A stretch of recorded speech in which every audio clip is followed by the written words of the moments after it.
Hello students, today we will discuss about my mother at 66. 66 की as per mother जो थी उसके बारे में डिस्क्रिप्शन होगा। ये टाइटल को पढ़ के आपको पता चल ही गया होगा। टाइटल जो है पोइम का वो डिस्क्राइब करता है एक्चुअली कमला दास की मदर को 66 की एज पे। कमला दास जो है बेटा वो इंडियन पोइटेस हैं। उन्होंने बहुत सारी पोइट्री लिखी है इंग्लिश में और उनकी पोइम्स का जो थीम होता है वो उनका पर्सनल एक्सपीरियंस होता है लाइफ को लेकर। वो चीज़ ब्यूटीफुल सीनरी या सोसाइटी को नहीं दिखाते बल्कि अपनी पर्सनल एक्सपीरियंस से और चीज़ों को डिस्क्राइब करते हैं, जर्नलाइज कर देते हैं थिंग्स को। ये इनकी पोइट्री की जो है ब्यूटी है। So let us start the poem. Before starting the poem we will have central idea of the poem.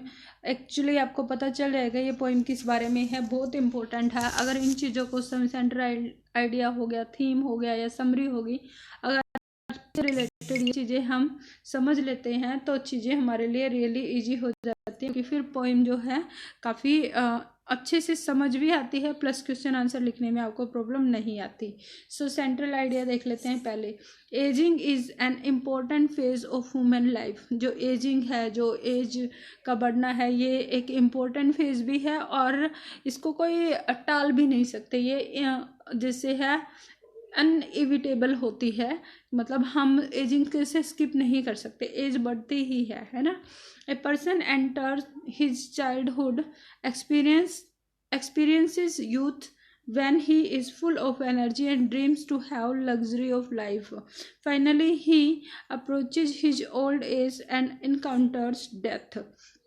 ठीक है, लाइफ सर्कल हमारा ऐसे ही तो होता है। सबसे पहले कोई भी, वैसे यहाँ पर एंटर टाइप हो गया है, एंटर्स होना चाहिए। किसी ने ध्यान दिया हो तो देखो, क्योंकि third person singular a person बोल रहा है ना, तो बेटा एंटर्स।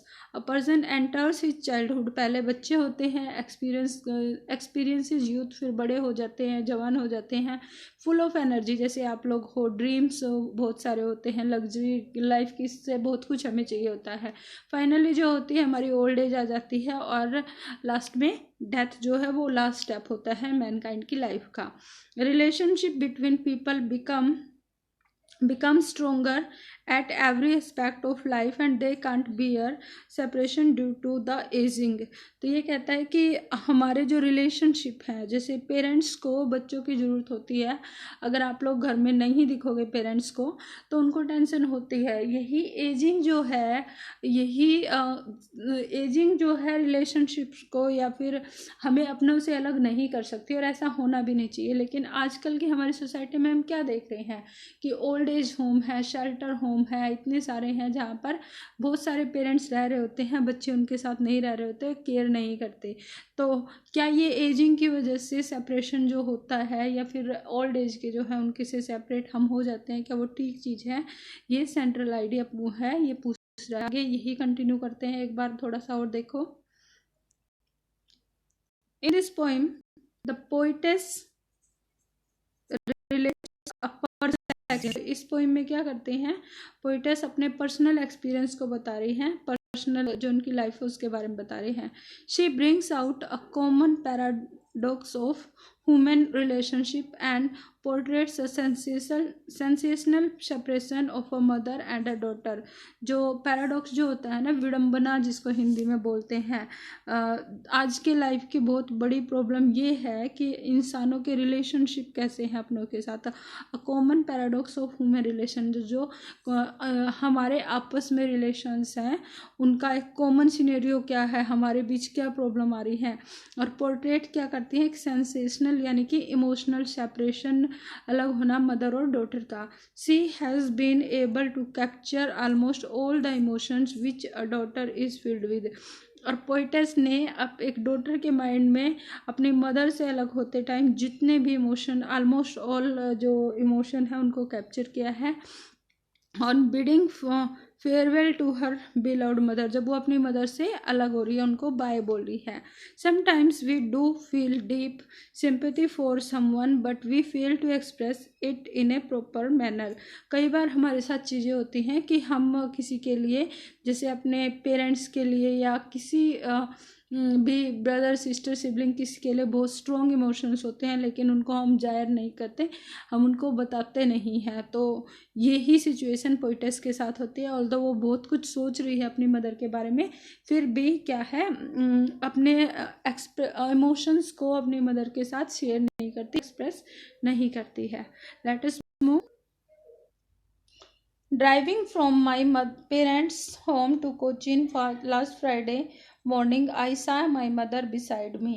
तो पोइटेस कमला दास बोलते हैं कि जब मैं अपने पेरेंट्स के होम से, अपने पेरेंट्स के घर से कोचीन एयरपोर्ट पर जा रही हूँ। लास्ट फ्राइडे की ये बात है, फ्राइडे और मॉर्निंग, लास्ट फ्राइडे मॉर्निंग को पोइटेस जो है अपने पेरेंट्स के घर से कोचीन के लिए जा रही है, और ड्राइविंग करते हुए, मतलब पोइटेस जो है वो ड्राइव कर रही है। इस तरह का कुछ सीन उसको बाहर दिख रहा होगा।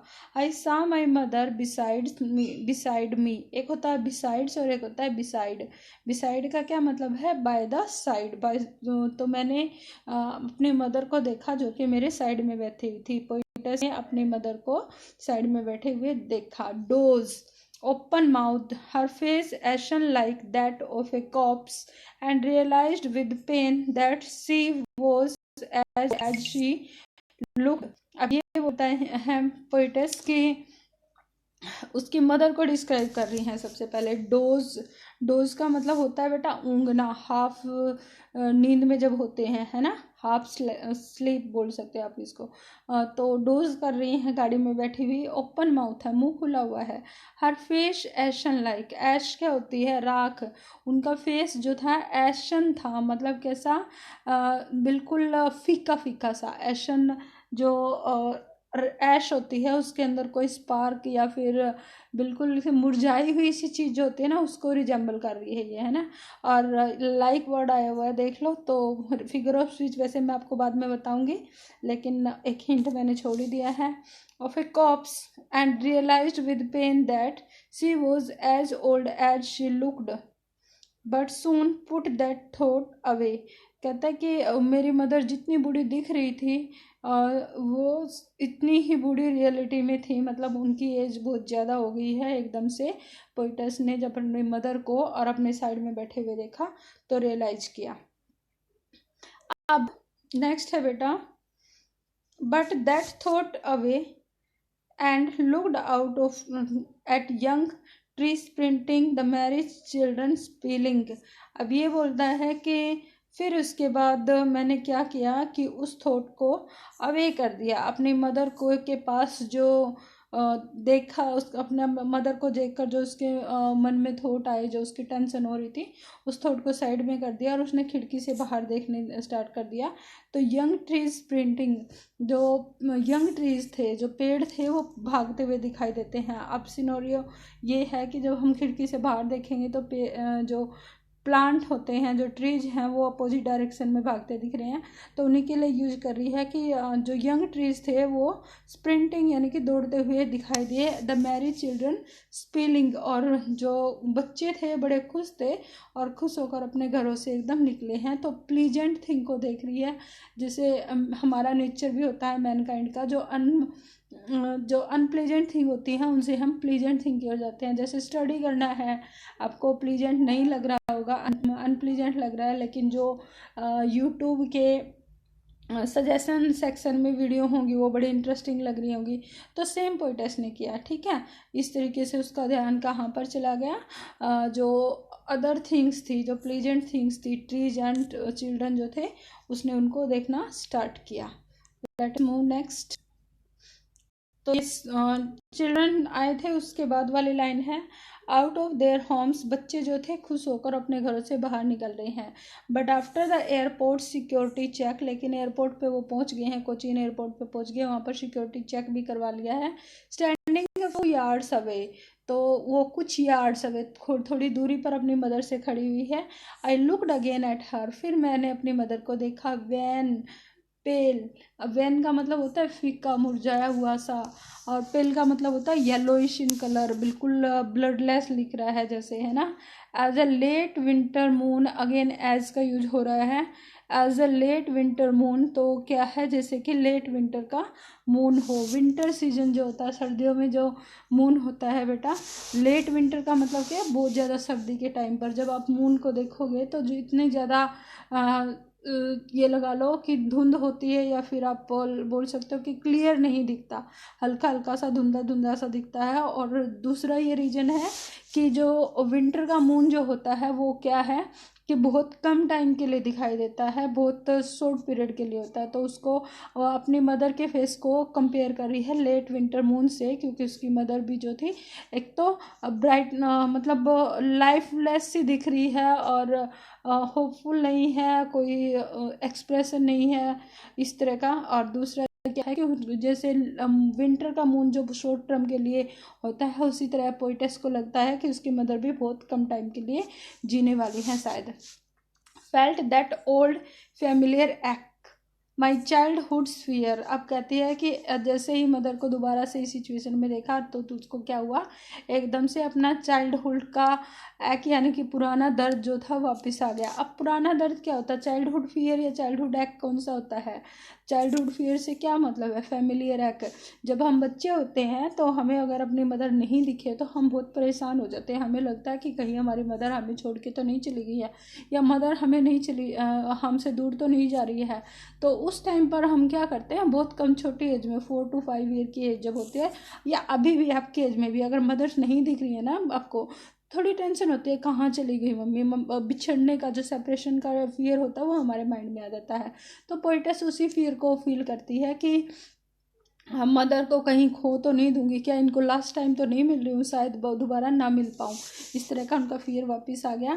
बट ऑल आई सेड वो सी यू सून अम्मा, लेकिन जो मैंने बोला, जो बात मैंने उनको बोली वो यही थी कि दोबारा आपसे मिलती हूँ, सी यू सून अम्मा, यानी कि जल्दी ही मिलेंगे। तो यहाँ पर पोइटस जो हैं वो अपने इमोशंस को शो नहीं करती हैं, अपने मदर के लिए जितनी केयरिंग है, सारा टाइम उनको जो ड्राइंग करते टाइम भी, और सारी चीज़ें जो उनके माइंड में है, और दो केयर करती हैं, रिस्पॉन्सिबिलिटीज़ की वजह से नहीं रुक पा रही हैं, फिर भी क्या है अपनी मदर को जाते टाइम वो सी यू सून ही बोलती हैं, कुछ ज़्यादा अपने इमोशंस उनके साथ शेयर नहीं किए। ऑल आई डिड वो smile smile smile and smile, और जो किया वो सिर्फ स्माइल किया, अपनी मदर को दूर से देखकर स्माइल करती रही। और इस तरह से मदर और जो डॉटर है उनका डिपार्चर पोइटेस कमला दास ने इस पोएम में दिखाया है। तो ये आपकी पोएम थी, होपफुली आपको समझ में आई होगी। Let us move to the next section जो कि वो कैब है, कि जो डिफ़िकल्ट वर्ड इसमें आए हैं उनको देख लेते हैं। तो ये देखो बेटा, सबसे पहले वैन है, बताया था कलरलेस फीका या फिर पैलेट। उसके बाद लेट विंटर्स मून है, dim moon shrouded by clouds, dim बहुत जिसकी चमक बहुत कम है, जो कि क्लाउड से ढका हुआ है। स्पेलिंग का मतलब क्या होता है बेटा, रनिंग आउट। एशन ग्रे, ओल्ड एज की वजह से, ऐश जो होती है ना उससे बना हुआ वर्ड है एशन, तो क्या है grey in colour, old age की वजह से। एक जो होता है पेन है, स्प्रिंटिंग का मतलब है short fast race, running, sprinting मतलब रनिंग। तो ये स्पेलिंग वर्ड कहाँ पर यूज किया था, रन आउट जो चिल्ड्रन थे, और स्प्रिंटिंग का यूज काम कर किया था, जो ट्रीज थे वो स्प्रिंटिंग थे, पीछे की ओर भागते दिखाई दे रहे थे। नेक्स्ट हम देखते हैं इस पोएम के फिगर ऑफ स्पीच। देखो बेटा, सबसे पहले हमारा जो सिमली का यूज हुआ है वो कहाँ पर है, when pale as late winter moon. तो एज और लाइक से जो भी बनते हैं वो क्या होते हैं, सिमली। हमने एज, लाइक, सच एज ये वर्ड देखे थे, और ये सिमली होते हैं, आपको पता है। हर फेस एशन like that of a cops, जैसे कॉप्स के जैसी थी, एशन लग रही थी, मतलब इतनी ही फीकी, इतनी ही ओल्ड एज की जैसे। कॉप्स वैसे क्या होता है, डेड बॉडी को बोलते हैं बेटा कॉप्स। तो जैसे डेड बॉडी जो होती है उसके फेस पर बिल्कुल भी ब्राइटनेस नहीं होती, उसी तरह की जो काली माँ थी, या फिर एशन लाइक उनका फेस था। तो लाइक से पता चल गया कि ये क्या है, सिमली। मेटाफर क्या है, the merry children spilling out of their house homes, है ना। मैरी चिल्ड्रन, और चिल्ड्रंस के साथ किसके साथ रहा था इनको, जो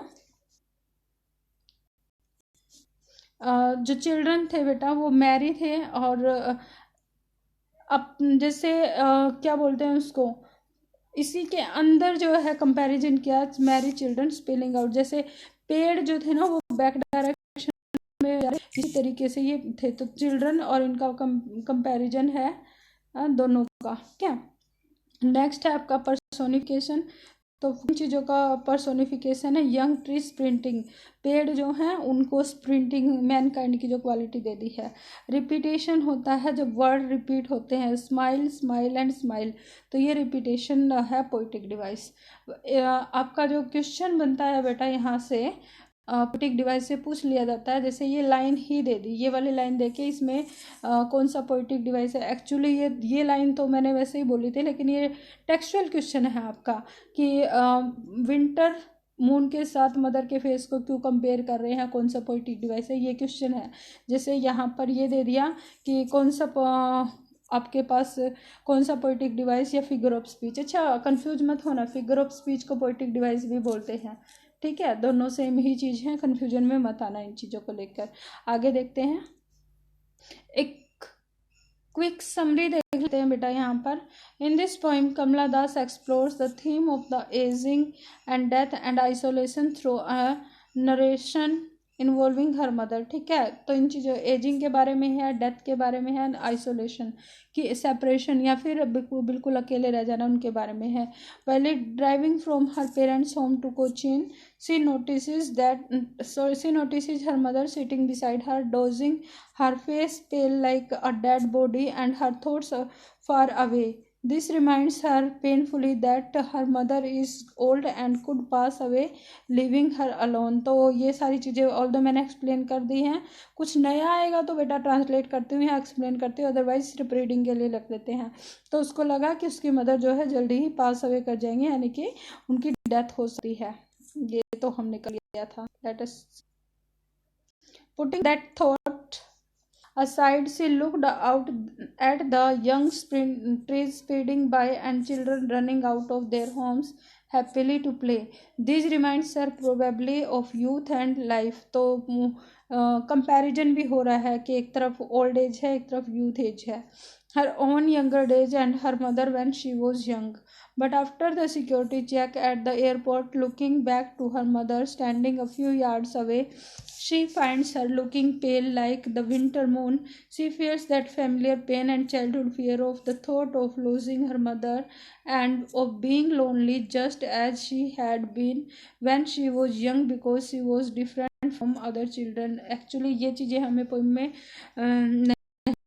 बताया। मेनका दास जो थी उनकी एट द एज ऑफ 13 उनकी जो मैरिज कर दी जाती है, और मैरिज बहुत ज़्यादा अनप्लीजेंट मैरिज थी, तो वो अपनी मदर से अलग हुई थी। तो वो चाइल्डहुड जो फियर था वो यहाँ पर लिखा हुआ है। ठीक है, she was different from other children. She could only keep smiling and smiling, and she used to say, "See you soon, Amma," knowing full well that she might not see her.